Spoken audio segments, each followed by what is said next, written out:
Salam sigap dan shalom. Renungan kita pada hari ini, Rabu 22 Juni 2022, berjudul Firman Kristus tinggal dalam aku.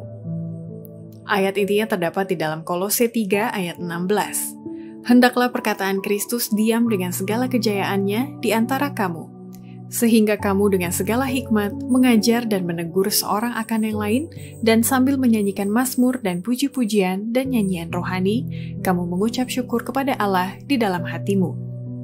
Pena Inspirasi menuliskan yang dimaksudkan dengan judul renungan kita pagi ini, Firman Kristus tinggal dalam aku, sebagai petunjuk bagi kita agar mengalami kasih Allah yang tiada bandingnya itu, dikarenakan yang lama sudah berlalu, dan supaya kita dengan penuh keberanian datang menghampiri tahta kasih karunia Allah adalah sebagai berikut.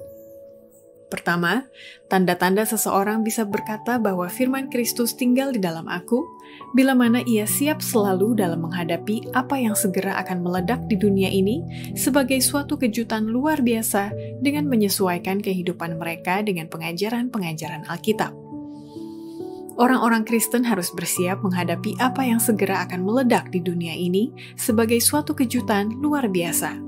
Dan persiapan ini harus mereka adakan melalui belajar firman Allah dengan tekun, serta berusaha menyesuaikan kehidupan mereka dengan pengajaran-pengajarannya. Kedua, tanda-tanda seseorang bisa berkata bahwa firman Kristus tinggal dalam aku, bila mana orang itu benar-benar tekun mempelajari kitab suci yang menjadi perisai dia melawan angan-angan dunia. Hanya mereka yang sudah dengan tekun mempelajari kitab suci dan yang telah menerima kecintaan akan kebenaran yang akan dilindungi dari angan-angan hebat yang akan menawan dunia. Ketiga, tanda-tanda seseorang bisa berkata bahwa firman Kristus tinggal dalam aku, bila mana orang itu memiliki pengetahuan yang sistematis tentang prinsip-prinsip kebenaran yang dinyatakan oleh Alkitab. Anggota-anggota kita perlu memahami ramalan-ramalan Allah. Mereka perlu memiliki pengetahuan yang sistematis tentang prinsip-prinsip kebenaran yang dinyatakan, yang akan melayakkan mereka menghadapi apa yang akan datang ke dunia ini, serta mencegah mereka agar tidak terombang-ambingkan oleh setiap angin pengajaran. Keempat, tanda-tanda seseorang bisa berkata bahwa firman Kristus tinggal dalam aku, bila mana mereka sudah membentengi pikiran dengan kebenaran-kebenaran Alkitab. Tidak ada yang tahan berdiri selama pertarungan sengit yang terakhir, kecuali mereka yang sudah membentengi pikiran dengan kebenaran-kebenaran Alkitab.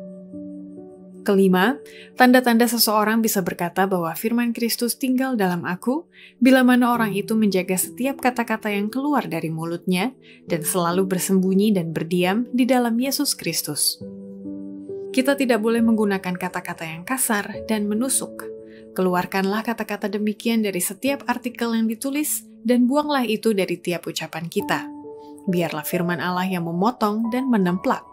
Hendaklah manusia yang fana bersembunyi dan berdiam di dalam Yesus Kristus. Demikianlah renungan kita pada hari ini, kiranya Tuhan memberkati kita semua.